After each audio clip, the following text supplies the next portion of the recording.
അങ്ങനെ ഇന്ന് ഇംപ്രസ് ചെയ്യാൻ വേണ്ടിയിട്ട് ഞാൻ അവിടുത്തെ ഡ്രാമയിൽ ഒന്ന് ഫസ്റ്റ് കിട്ടാമെന്ന് ശ്രമിച്ചു. അപ്പൊ അത് കിട്ടി. ഡിസ്ട്രിക്റ്റിൽ പോയി ഫസ്റ്റ് കിട്ടി. ഇന്റർസോൺ കലോത്സവത്തിൽ പോയി ഫസ്റ്റ് കിട്ടി. ബെസ്റ്റ് ആക്ടറും ആയി. പക്ഷെ ആ കുട്ടി ഇംപ്രസ്ഡ് ആയില്ല. But then an artist in me grew. So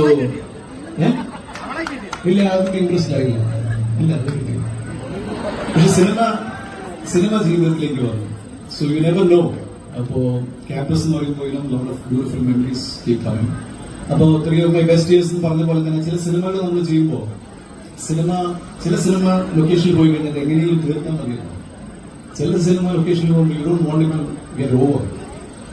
so I had some of the few best days എന്ന് പറഞ്ഞ സിനിമ. ആക്ച്വലി ടൈറ്റിൽ ഇത് on screen and off screen ആഘോഷമായിരുന്നു ഞങ്ങൾക്ക്. സോ അതൊരു പക്ഷേ സിനിമ കാണുമ്പോൾ you might feel it also.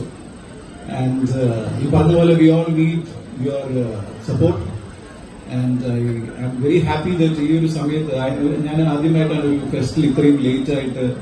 പിന്നെ ഞാൻ അറിഞ്ഞു there's a band playing and we are all waiting for it. And the energy and vibe is something which